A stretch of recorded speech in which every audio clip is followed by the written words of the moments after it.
Okay, so isa na namang hiking trip ng Ismagol Team. So ngayon nandito tayo sa Pudiran Albay para akyatin ang Buhawi Hills. Okay, so simula ng araw ng pamimili ng mga gamit at agad-agad namin sinimulan ang hiking trip. So yan yung mga kasama ko, si Neil, si Ryan, brothers and Apo. Ito naman si Yuri, ang aking dating kapatid sa Unilever. So medyo maulan kaya napapatigil kami sa mga bahay-bahay para makisilong. So yan, lakad-lakad lang muna kami. Medyo mahamong lakad na to. Ayun nga, may plastic na. Kasi maulan po talaga yung time na umakyat kami. So yan, si Rai. Okay, so ako naman, pa video naman. So mahabang lakaran po yung ginawa namin mula sa barangay, nakalimutan ko anong barangay yun. So almost 30 minutes to 1 hour yung paglalakad na ginawa namin para marating muna namin yung jump off, no? So we were guided by the Department of Tourism from the LGU of Pudiran. So sila mismo yung mga tourism officer mismo yung nag-guide sa mga turista or sa mga hikers na gustong umakyat ng Buhawi Hills. So we're just joking around, no, na parang yung bukid na makikita mo while walking, no, habang nasa trail kayo, na parang nasa Masbate na yun talaga. Kaya yan na yung mahiwagang itlog. Makakarating ba siya?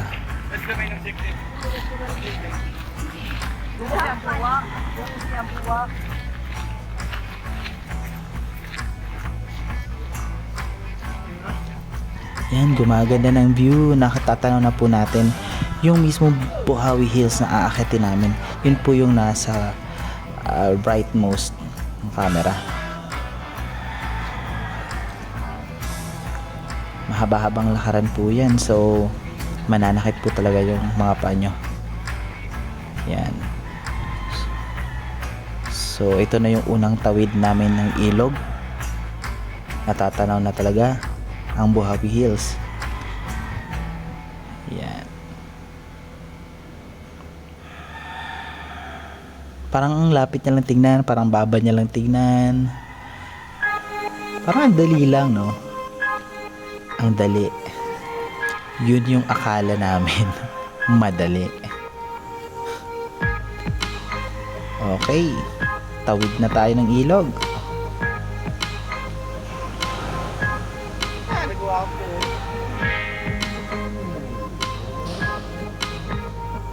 So suggest ko po sa mga gustong umakyat ng Buhawi Hills, magdala po kayo ng tubig, no? Kasi wala pong maiigiban doon.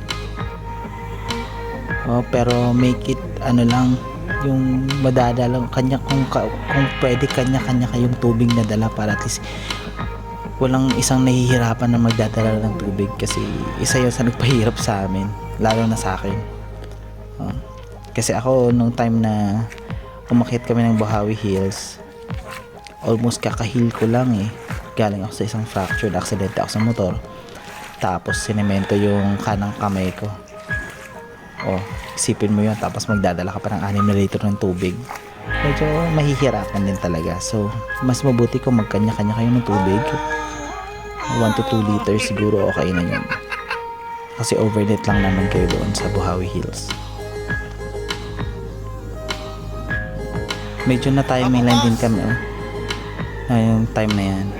Nung paglalakad namin, yan, uminit na, okay na siya. Yan, tanaw na namin yung bukid.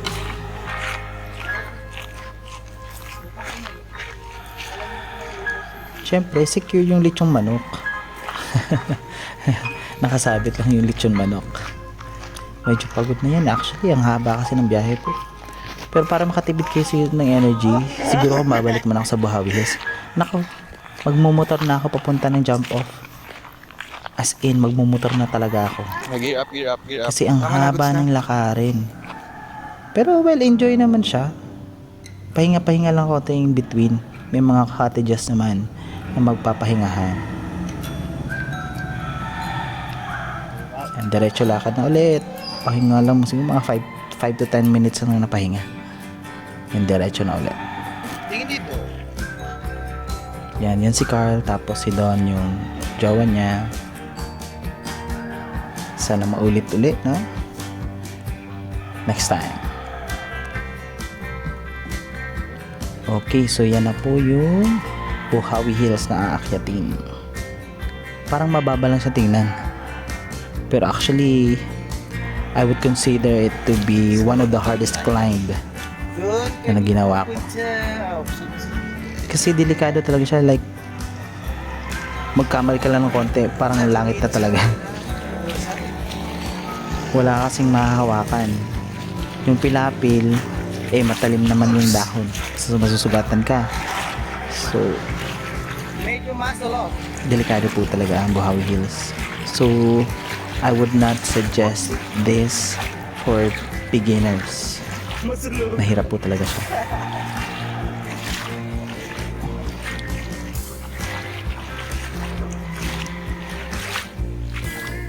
Well, I would also like to commend our guide, no? Napakababait naman nila, very considerable.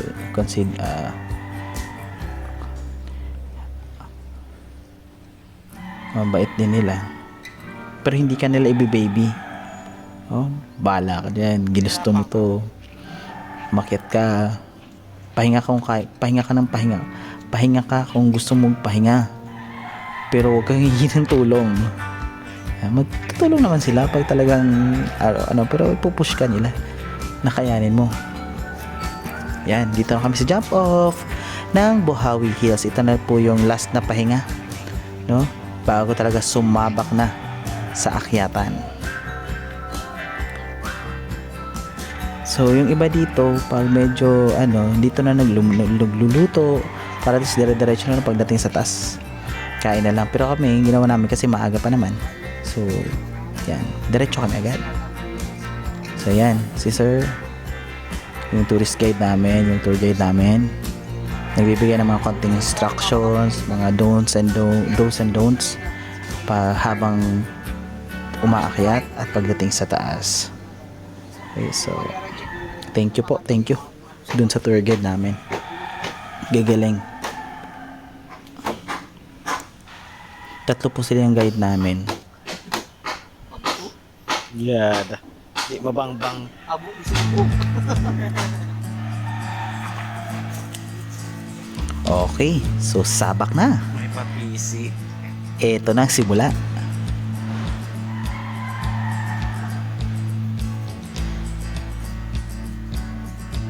Oh. Di ko alam kung ilang degrees to. Mga 45 din ata to. 45? 45 or pa 60 degrees ata to kasi may lubid na liligay. Yan, rappelling po talaga yung pinunta namin dito, hindi naman hiking, rappelling, may palubid. Take note, kakagaling ko lang sa fracture, siguro mga 1 to 2 months pa lang naghihil yung kamay ko. Okay, so yan, in the middle of the climb, kung kailangan magpahinga, pahinga. Pero sulit naman talaga yung view. Napakaganda ng view.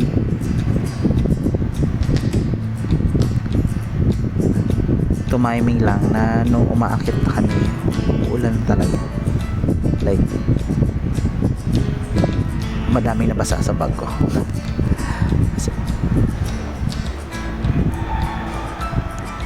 Ito na yung sabi ng guy, oh, last na ahon na lang. Huwag kayong maniniwala sa mga last na ahon na yan. Maraming ahon pa yan.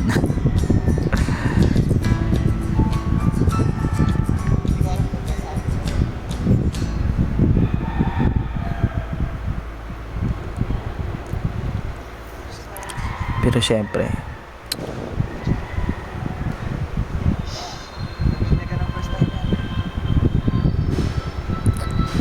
pero worth it naman talaga yung view.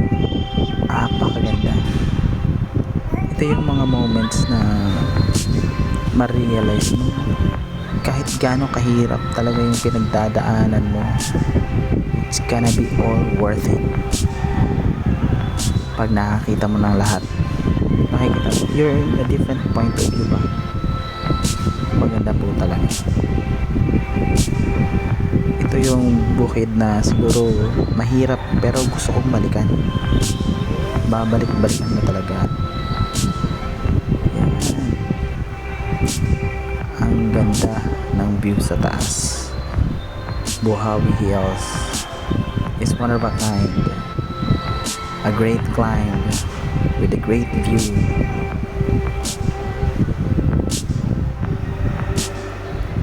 Tapos with a great company ka pa.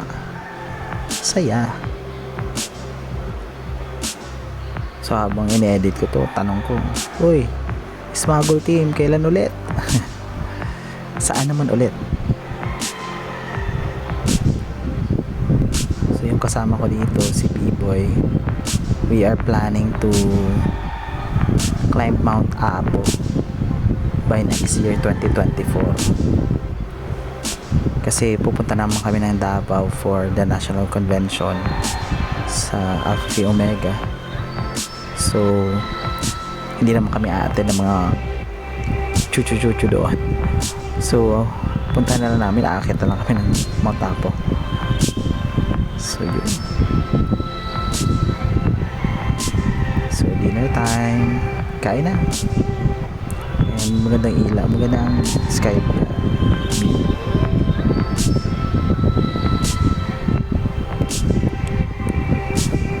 Good night. Ay, good night. Bye, Buhawi Hills. We had a great time. Thank you. Sa uulitin, balik ako. Sana with someone, ha? Ang tiyak sa nature. Charot.